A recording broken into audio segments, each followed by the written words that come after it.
We'd like to welcome you to Studio to the Street 2.0. Looks like this will be our last session of this round of Studio to the Street. Studio to the Street, as you know, is designed to provide artists with skills and information they need to succeed in the public art world. And we've had several different approaches, from studio visits and visits to places that provide resources to artists. And we've had a couple panel discussions. Today's panel discussion is on the topic of making a career in public art. And we're happy to have local artist and arts leader Liz Maugans as our moderator.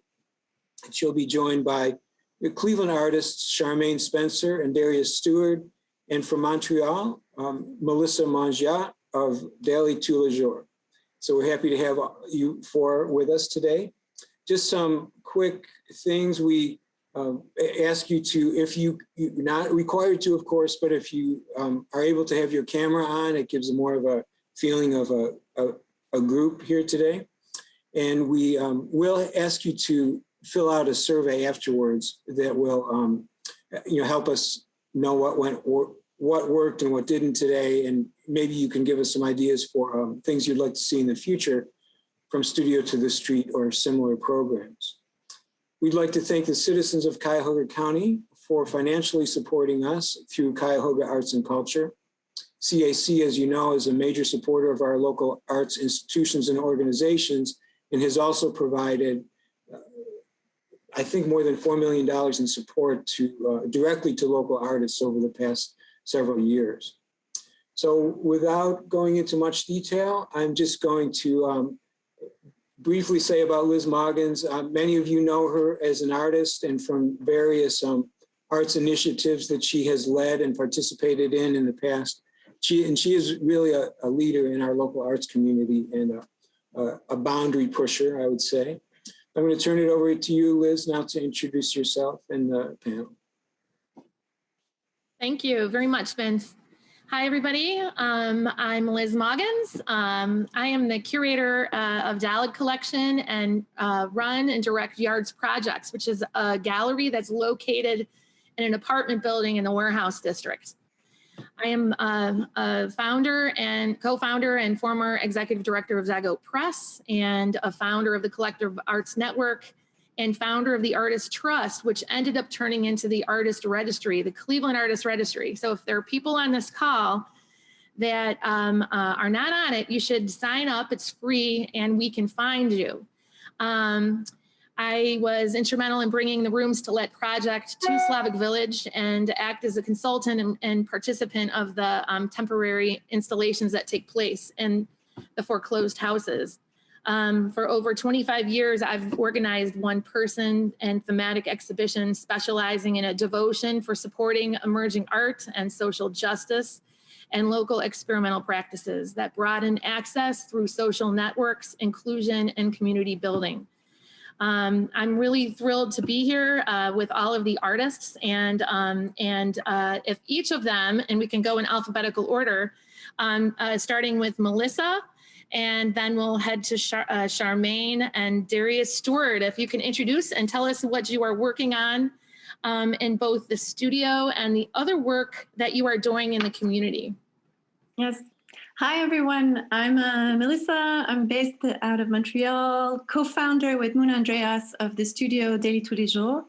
We've been established since 2010. We're a small, big team of 15 people, working a lot in public space, working with performance, storytelling, technology, trying to bring people together in nature and in the city. I can't hear myself, but that's okay. Yeah, so that's my introduction. Okay, my turn. Yeah. My name is Charmaine Spencer. I'm a sculptor. I'm working on, right now, I'm working with a sculpture center, a VR project. It's called Crossroads, and it's an augmented reality project where I'm actually creating a sculpture, taking a picture of it, and then taking that picture and putting it on the site where you can actually view it through your phone. Most of my work is through, it's like community gardening work, activism for food deserts and things like that in the Cleveland area. That's great. Thank you so much. And Darius Steward? Hey, how's everybody doing? I am Darius Steward. I'm an artist and educator that's lived in Cleveland pretty much my entire life. Currently, I am working on a series of sculptures that will be installed in Cleveland Public Library. Their garden out there in the downtown one. I'm also doing some got a few mural projects lined up. I got some public demonstrations in Minnesota and a few other cities. So thanks for having me. I'm here, talk whatever we got to do. Thank you so much. Oh yeah, and I'm trying to keep my sanity as well. Sorry, got to throw that in there. How's that going? That's the hardest part. Yeah. We're making it work though. So imagine that all of us are sort of coming here and we're really excited to know about how we can get our work more into public spaces. If each of you can walk, and we can maybe try to go in the sort of order that we were going in before, if you can talk sort of how you were first introduced into an experience in public art from soup to nuts, can you detail what that looked like? Well, I come from a background of design, and I was in school doing my master's in London in the UK.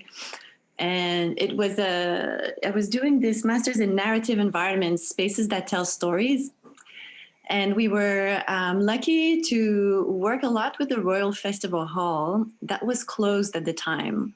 So they were trying to see how they could take the stories inside the hall outside and try to keep the liveliness. The Royal Festival Hall is this super vibrant public space in the end. It's a performing hall, but it's also, they have a lot of free shows, and you would go there to meet a friend. You would see some knitting clubs gathering there as well.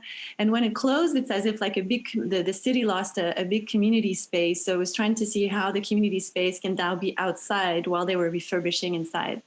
And they reached out to us. It was a really not interesting brief. I was a poor student at the time, and anything was going to do the cut. And they just wanted to something that was going to be on their hoardings. On their hoardings would be the construction palisade walls, fences. And well, that was my introduction to public space. And it was my introduction to interactive technologies. I was studying with a friend, Arlette Castello, at the time, and we decided they had a few. The first one we did was Gamelan Playtime, and we recorded some ateliers, some workshops that were happening around the cities. And we did this interactive wall where, as you would walk by the Royal Festival Hall, you would trigger sounds from these workshops with the gamelan. It was our first musical instrument on a wall outside, and it sparked imagination. It led us to do multiple iterations of interactive installations in front of the Royal Festival Hall, culminating into this orchestra pit that had empty seats that people would take place and would trigger the music of the instrument of the player, of the musician that would normally sit there. And it was, I think, the beginning of understanding the power of magic technologies into creating bonds between people, and also seeing how people would use what you would do in ways that you had not imagined. And I came back to Montreal, met Muna, and we decided to, she was also working in similar practices, and we decided to start a studio together. That's great. Thank you so much. And how about you, Charmaine? How did you sort of dip your toe into, public space?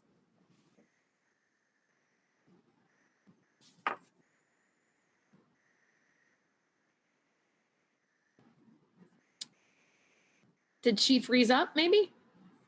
It looks like Charmaine is frozen. Okay, let's head over to you, Darius, and maybe she'll loop back on.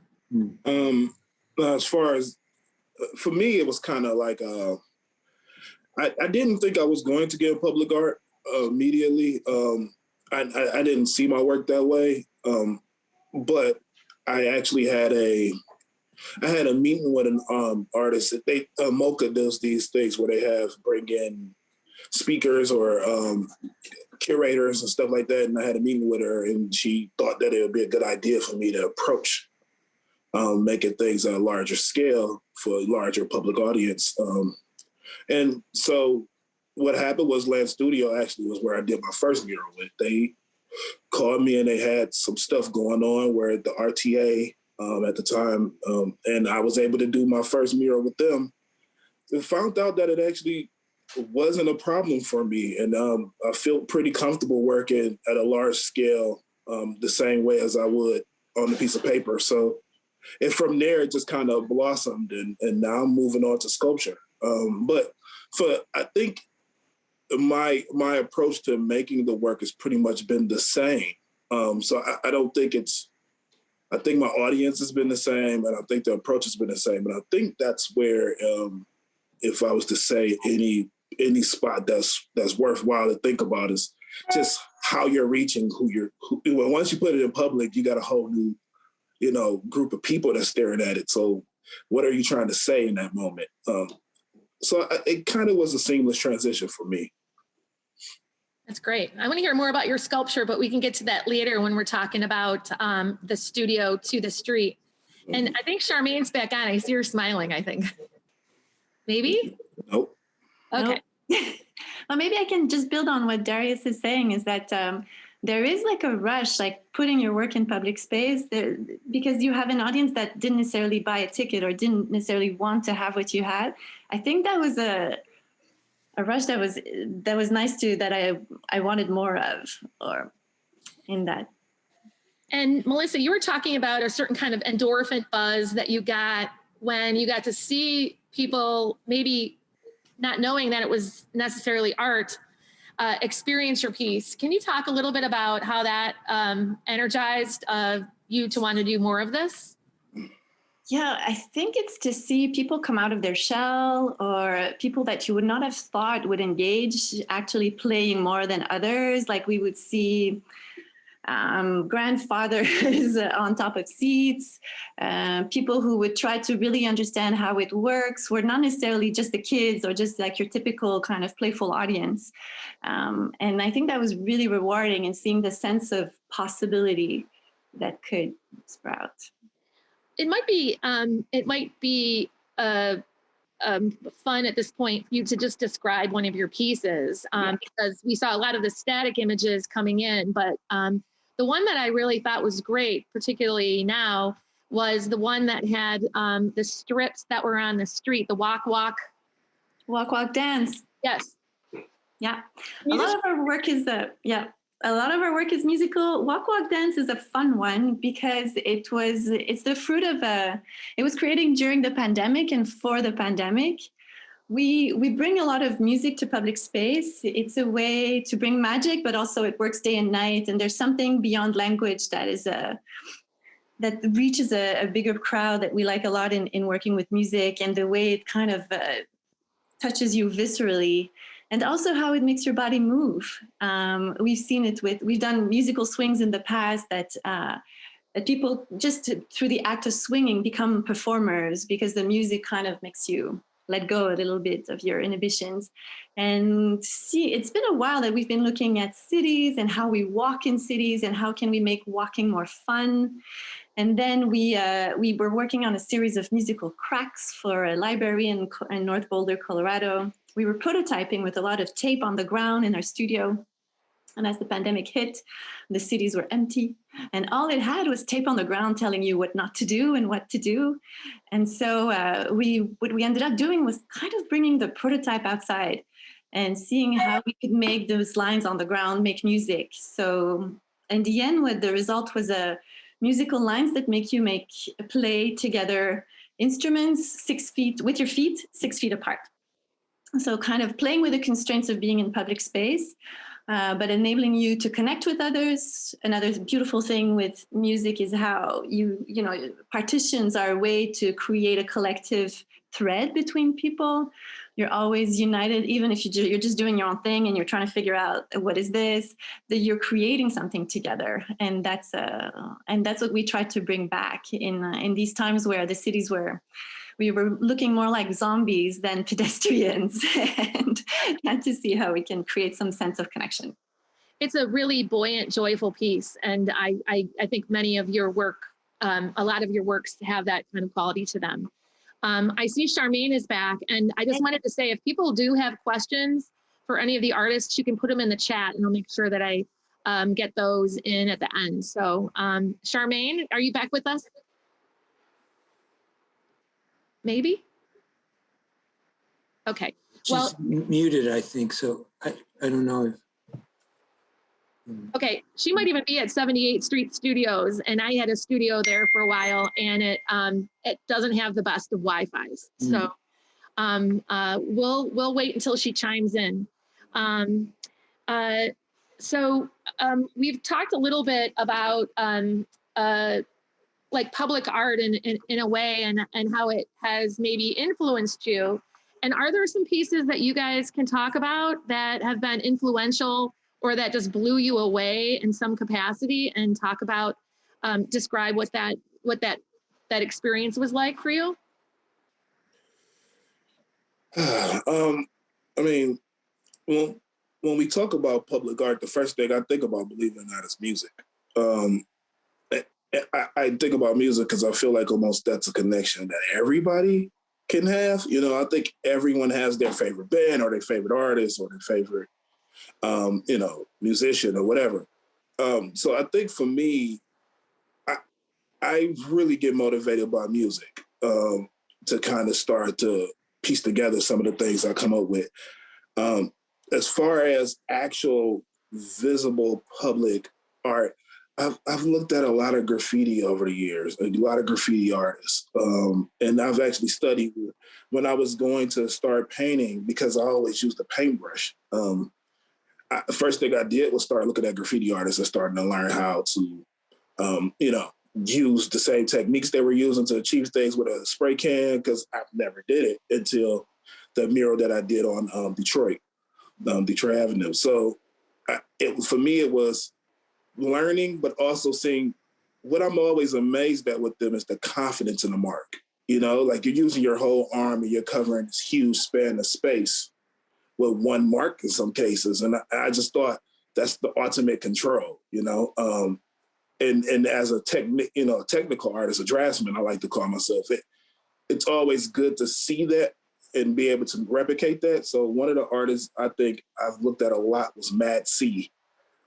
There's a graffiti artist. She's actually a really good abstract painter in her own respect as well. But I've looked at her a lot. It's quite a bunch of graffiti artists, but that's the one I've been looking at a lot lately. Great. And what about you, Melissa? Yeah, I think graffiti artists are definitely like the first thing that comes to mind when the first thing that introduced me how to transform a space out in the public and introduce stories. Of course, like some influences were like, I was always amazed at the first times we saw interactive technologies in public space and their power. Like I'm thinking of, I didn't even experience that piece firsthand, but the first time I saw a video of Rafael Lozano's Hammer's piece Body Movies, which was just this shadow play of projecting huge shadows of people on a building, and how people started naturally playing with their shadow and playing together was an inspiration. But at the end of the day is that I think the permission that you feel around of doing stuff, that was the most inspiring, whether it is to draw or to experiment, but this kind of, this is also a theater. This is also a gallery. This is mine. This is ours.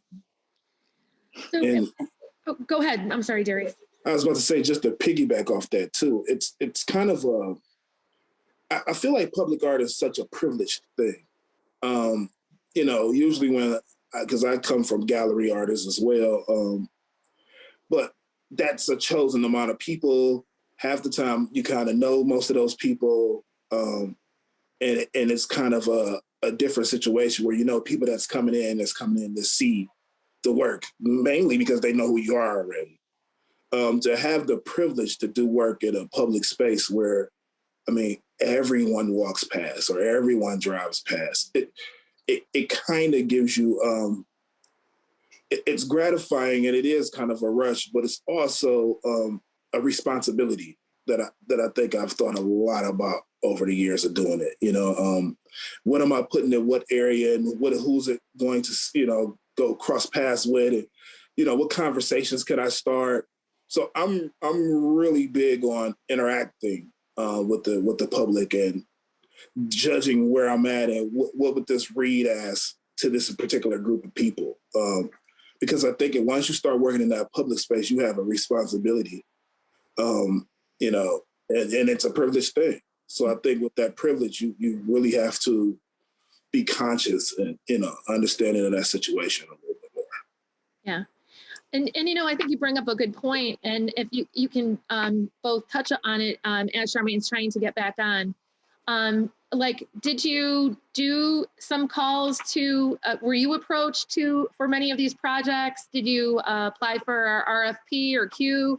Did you, you know, even here in Cleveland, were there other avenues where these opportunities came to you at, so people kind of know where to find them, or how you kind of got the sort of on-ramp to these projects?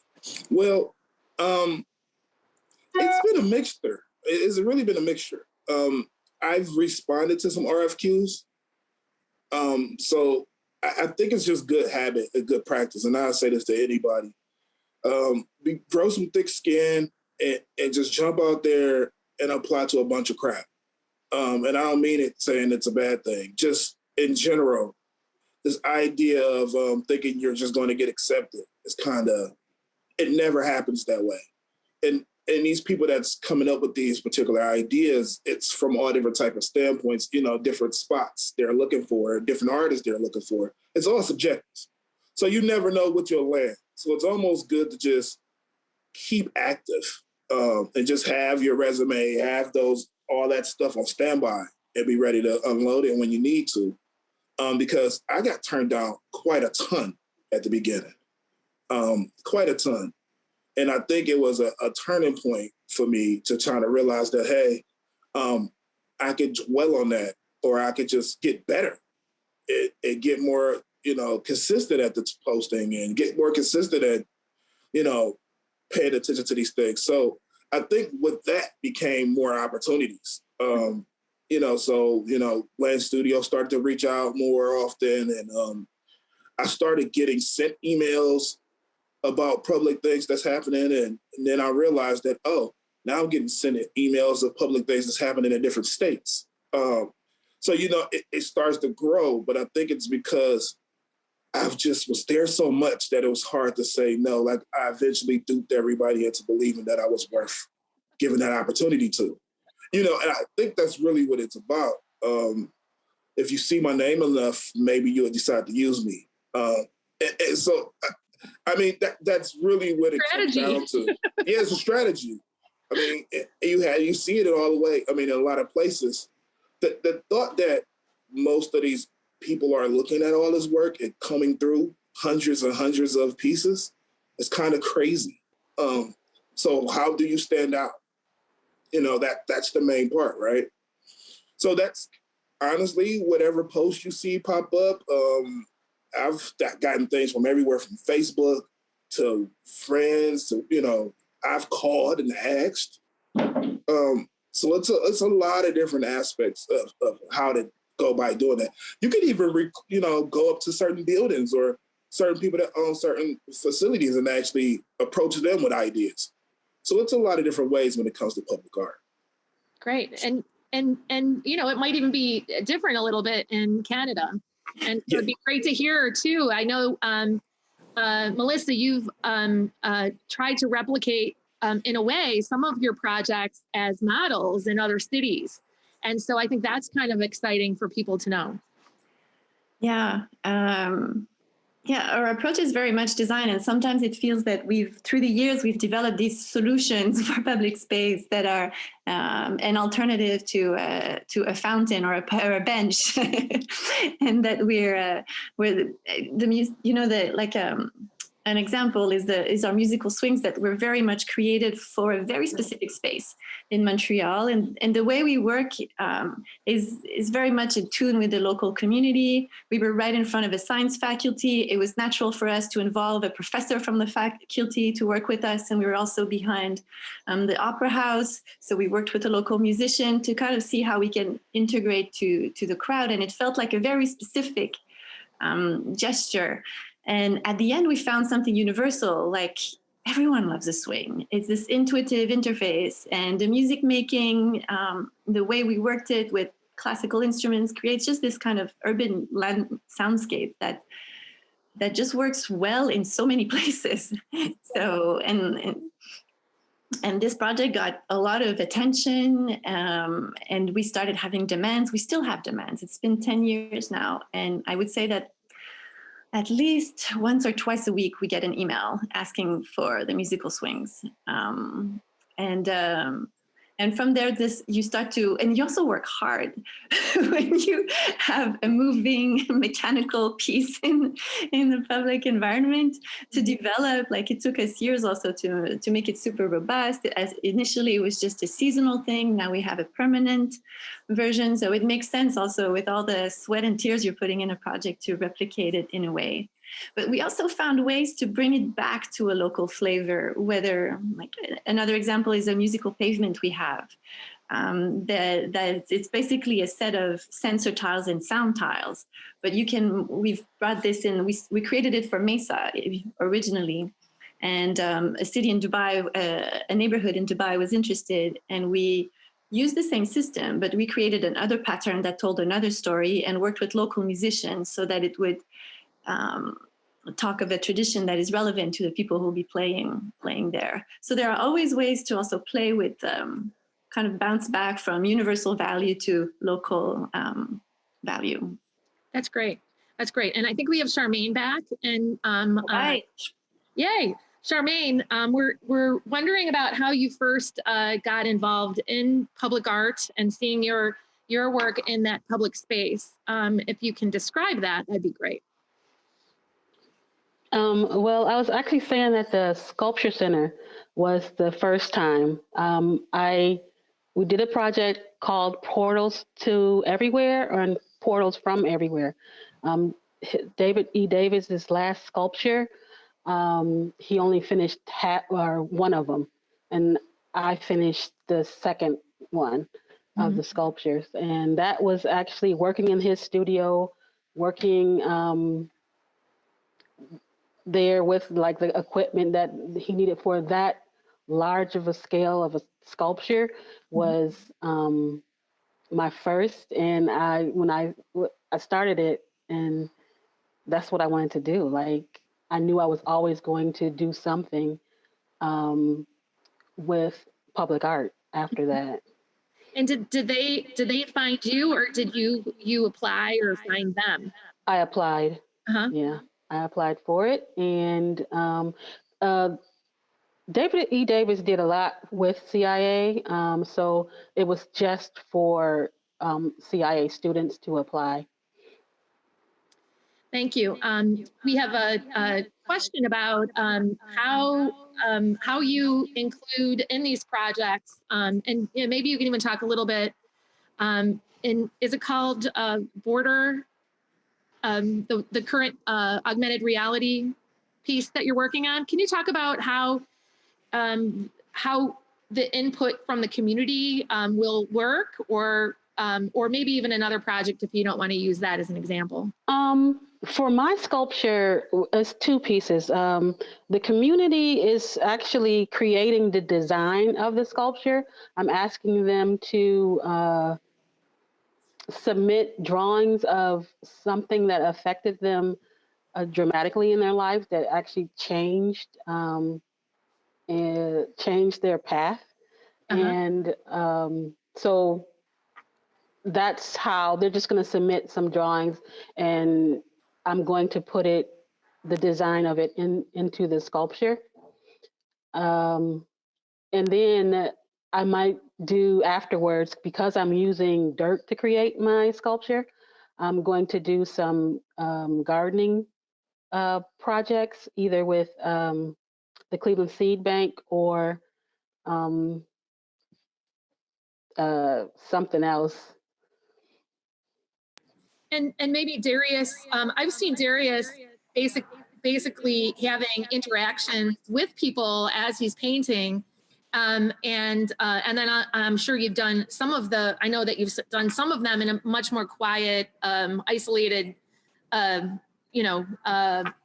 aspect to the work. Can you talk about each of those situations and how you public interaction? Yeah.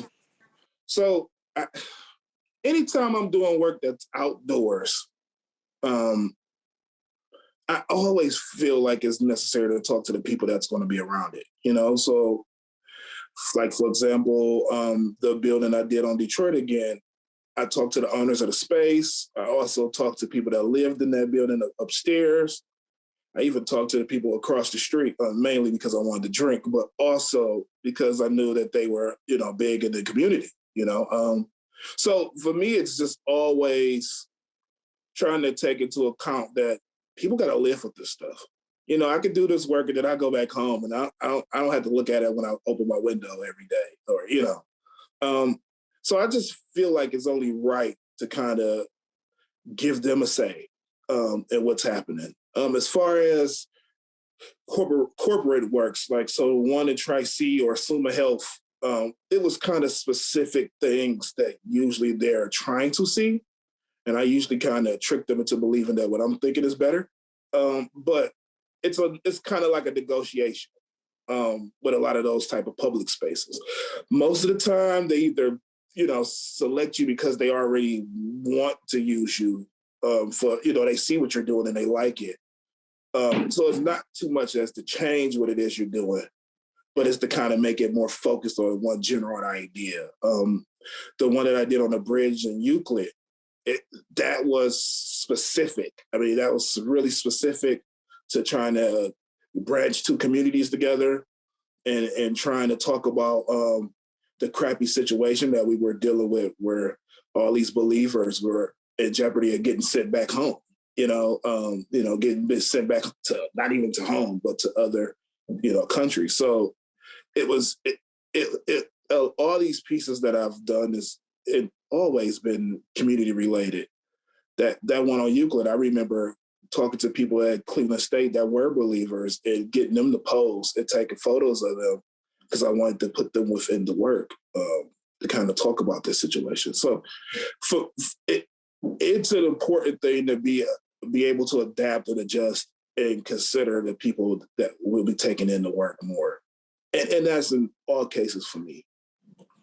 Great. And Melissa, maybe you can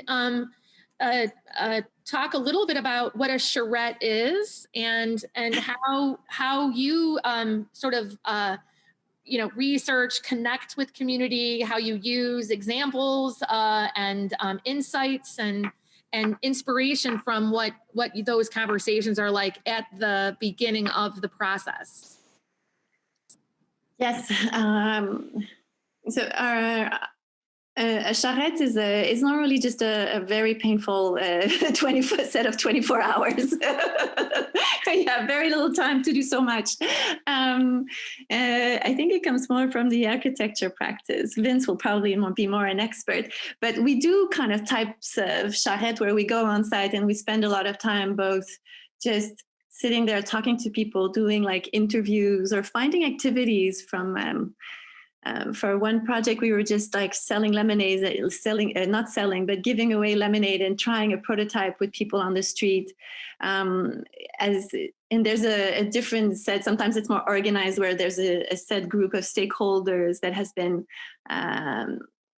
chosen or found by the client, and we sit together and we do more targeted exercises. Like one of our favorite one that is always super insightful is a mapping exercise where we map the space together and they tell us what works best here and what doesn't. And in general, we always try to find out three things the people, to understand the people, the site, and the stories, to see what kind of to really understand how people are using a space, what new habits can be proposed for it to work in continuation with the type of audience you have, the type of trying to find assets, and in those three categories. For the musical swings, the first edition, there were these structures that were kind of begging to be used. They were an asset from the site that we ended up using. Looking at the stories around, we saw there was the science faculty and the opera house that were these basic stories that we could draw from. And then when people visited the site, there were a lot of science students that could interpret the work in their own language. And of course, opera house was so it's creating like threads like that people can pull from and feel a sense of connection. And Charmaine, when they were showing all of the images by all of the artists, and your sort of passion for being in green space and gardens and wanting to maybe do more of work in those spaces, it occurred to me that much of your studio looks like it is a garden. There was all kinds of stuff that was in there, and so I'd love to hear like how you think about these two spaces. Do they just sort of merge together? Do you sort of feel like you have to put a different hat on? Can you talk a little bit about how you feel about sort of your studio practice versus the public arts drift? My studio, I think, looks like a garden because I can't get outside as much in a garden. So I put it in there. I was really kind of affected by working in the community in the garden projects. What affected me was finding out I was working in a garden project called Let It Be Garden, and the CDC of the neighborhood tore down a building and was trying to figure out what to do with the space. While they were figuring it out, they decided that they were going to put trees there and then tear them out later. But the dirt came before the trees, and they just dumped it on the site. And I watched all night people coming to get the dirt for their little spaces. And that was profound to me. So that is actually what drives me. That's what drives me to use the materials I use in my work. Because, something that most people see as valueless. And the neighborhood, the community sees it as valuable enough to risk stealing it, So anyway, if that answers your questions a little bit, I don't see them as separate. So like outside of my studio and inside of my studio, I'm still trying to say the same message as in the garden in my work. Mm-hmm. So. Yeah, thank you. You're welcome. How about you, Darius? You were talking about shifting from painting to sculptural work. And I don't know, maybe logistically, the maintenance that you have to think about of something in a public space and how it will last and how it will, exist. Can you talk a little bit about some of that shift in your current practice right now? In terms of maintenance in general, I've had some ups or some downs with that in public art. Some things just don't work practically. I mean, like sometimes it's like, live and you learn. So like the stuff on Euclid, I don't think the material was strong enough or durable enough to consider the sun. So we ended up having to kind of take a lot of that stuff down and put it on the actual like utility boxes. Because that was more durable and it could sustain more, right? As far as sculpture work, I'm working with a group of people that kind of are answering a lot of those questions because they know more about it. I am really a novice when it comes to sculpting. So I'm kind of leaning on their expertise in terms of how to make it function in public space.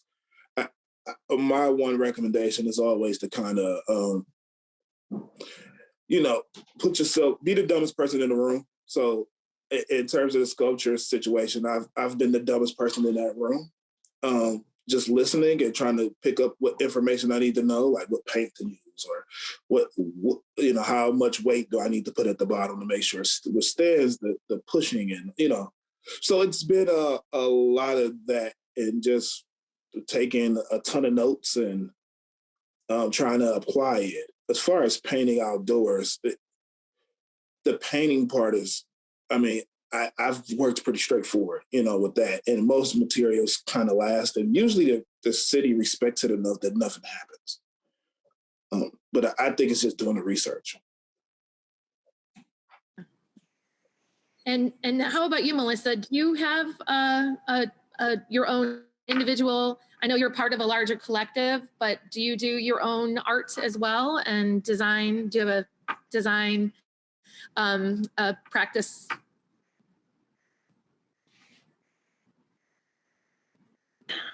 I have a 3-year-old, so we do this kind of personal practice.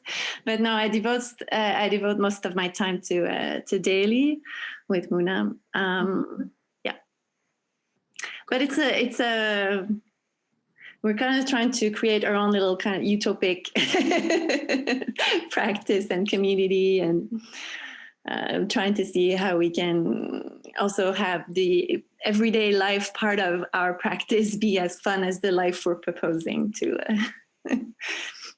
our audiences. So before I get to the sort of last topic, I just wanted to know if you can give me your highs and your sort of your biggest challenge as you've participated in public art. If you each can kind of talk about those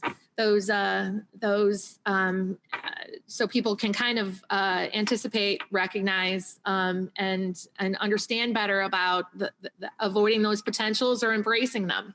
Mm-hmm. You want to go first, Melissa? Sure. I'm smiling because I used to answer that question with the word scalability, and I find that we're starting to be more malleable with how we find a way to repeat in a way that is always relevant to where we go. I do find these days we are struggling a lot with the kind of permanence that public space requires and sustainable development. There's something strange to, like, I think we're all trying to build a city of tomorrow, and it needs to be robust and it needs to withstand so many things. But at the same time, like if you want to experiment with materials, with new ways of doing, it's very hard to, sometimes I feel like the briefs, like for public art that where you need to create something that lasts for 25 years is sometimes deterring to a lot of innovation in that sense. And that's what's on our mind these days at the studio. Mm-hmm. And Charmaine, what's your highs and lows of your experience so far? My actually biggest challenge was just the logistics and paperwork and all the things that go into getting doing public art. The whole like business end of it is not what I actually wanted to do in life. So I suggest get an agent and throw it all in his or her lap. So somebody you trust, and let that happen. That's the hardest part. And then when I got my agent and just didn't have that worry anymore, that was the best thing. So those are my kind of one of my highs and lows. Getting the help and then putting them to work. Yeah. And how about you, Darius? I'm not there yet for help. I wish I had help. I have a person that I kind of consult with from time to time that kind of help me in terms of, just letting me know what type of deal it is, or kind of just telling me a little bit if it's worth trying to pursue or what. So just a second pair of eyes as far as that business side of it. I don't think I've done a ton of mural or public art to have to go through a lot of the paperwork that I think is involved in it. I know it could be kind of stressful at times, but I think for me, I juggle. I wear tons of hats. So I'm a father. I work at 2 or 3 locations. I still want to be an artist. So I think for me, it's always trying to maximize the time. I think that's always the issue. If I can carve out enough time to finish the public works. So, I remember working from 7 to like 4 at Setting Nations, and then going from Setting Nations and taking my suit and tie off and going to Detroit Road and painting till it got dark, and then going home and trying to make paintings at home after I put the kids to sleep. So, I think for me it's just juggling. The juggling act is the hard part. Right. Liz, if you wouldn't mind my jumping in for a second, when you were asking Darius about his sculptural work, I think it brings up a good point about how, sometimes, to create public art, you don't have to do all the work yourself. You can find someone who can do things that you don't have. Because Darius, I don't think that you're necessarily a sculptor, but I think we looked at some of Darius's 2D work, and Aaron Guido from Land Studio was thinking, wouldn't it be great if these characters could be in 3D somewhere? So we're working with a fabricator to bring that about, which I think sometimes people coming into public art think they have to do everything themselves to be able to be a public artist, but you don't always have to do that. Just a little side. Yeah, and just to add to that, it's a time thing too. The fabrication place, it's a team of people that work like this constantly. So do I think I could make a sculpture? Yeah, I work on small ones all the time, but have I ever worked on anything that large and that many and in a space with like a 2-month, 3-month turnaround? No. So it's kind of like, instead of signing a check that I know I can't cash, maybe it'd be great to have fabricators in there that actually know what they're doing. I don't think of it makes you any less or any more of an artist or creative. I think of it more as being smart and kind of figuring out what works best for the particular situation. Because when they came up with the idea to me, the first thought was, I could probably do small ones that then we can take to someone that could print them up bigger. And then I was like, well, I'm kind of stuck with the results in that case. With this fabrication place, that I could actually go there and physically see them working and, kind of communicate with those guys more to get closer to the results I want. So, I think it's just a win-win all the way around in that situation. When budget allows it too, so that's always good. Mm-hmm. But it's a good point you're bringing, Vince. I saw a question, where did we learn interactive technology? And we outsource a lot of things, and we realize that where we add the most value is in the direction of having the vision and helping multiple people who do different things that don't necessarily collaborate in life are brought together around a project and are working together to create things. It's I think the most important skill we've learned through the years. More than, at first I was terrified. I didn't know anything about programming.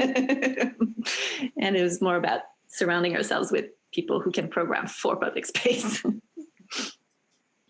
As we're moving out of this into a lighter, more optimistic time where vaccines are happening, where we are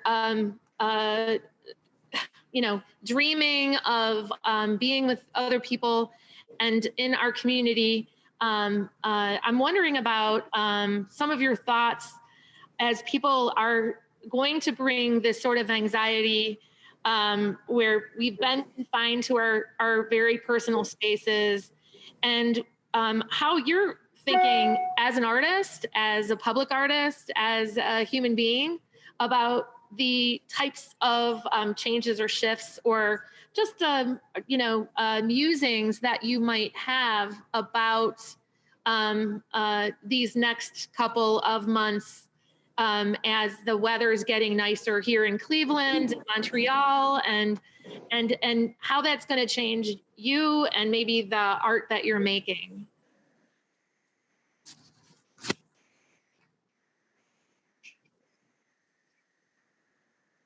Yeah, I don't know who you're asking. Is that a throw up question for anybody? Throw out right there to you. It seemed like Melissa want to go first, so ladies first. Oh my! I think we've been a little bit traumatized about public space. It'll be interesting to see how we reintegrate it.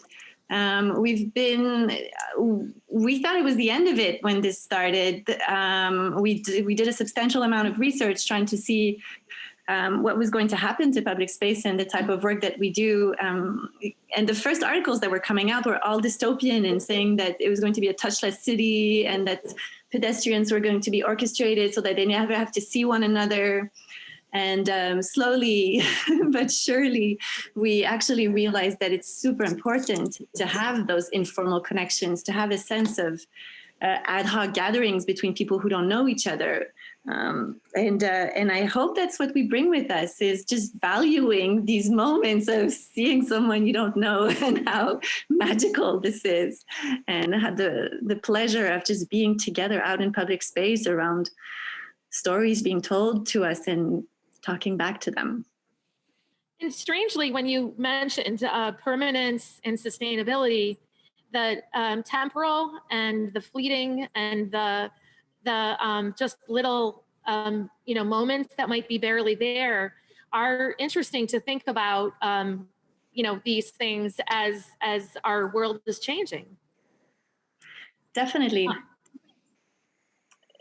And I think the way in which you've talked about different platforms in some of your work, which I should tell the folks on this call, it's called Better Together, and it's on the daily Tous Les Jours website, and it's really excellent to sort of think about this time and public space. So a thumbs up on that action. Yeah, I'll paste the link in the chat. Okay, thank you. Charmaine, do you and Darius have some thoughts about that in reference to how you're sort of spinning into that direction? I think that personally, I want to stay open to change, because I feel like if you're not, you're going to be a little bit afraid to change how you work, or how your work is viewed, or how you put your work out there. Mm-hmm. So I'm like consciously trying to stay open to change. Also, I think that public spaces are something that we need more. You can't really go into a gallery and be there with a group of people, a big group of people, or you might not feel comfortable doing that. So like outdoor sculptures and outdoor venues for art is going to be, I think, more important than it was. Our people are going to actually value it more than they did. Also, like this whole VR thing that I'm doing is, I don't know, it's actually right on point for me. The Sculpture Center had this planned, but didn't foresee that Corona would actually make this something that was gonna have to be. So. Well, I know that we look forward to seeing that project. I've been hearing a lot about it, and I want to really thank everybody for all of your information and hearing more about your work. Thank you, Land, for these Studio to the Street sessions. I'm going to let Vince take it over from here. And I really have been delighted and have much gratitude for this moment. Feeling is mutual. Yes, thanks everyone. Thanks Liz and our panelists, and turning it over to Megan to sign us off. Thank you all so much for being here and for being a part of a lot of our Studio to the Street sessions. We really appreciate it, and we always want to elevate the local talent in Cleveland and see your work more in Cleveland and everywhere else. So I will be sending out a survey so that you can give us some feedback on today's session. It helps us plan for future events and also is really helpful in getting future funding so that we can continue this kind of programming. I also, in that email, I will include, there is a call for artists that is out from the Botanical Gardens and Holden Arboretum. So I will be including that as well for some upcoming opportunities that will be out there. So thank you all so much. We really, really appreciate seeing you all. Bye, everyone. Thank you. Thank you, Darius, Charmaine, Liz, Vince, Megan. Yeah, thank you. Good seeing you. Bye. Thank you all. Bye.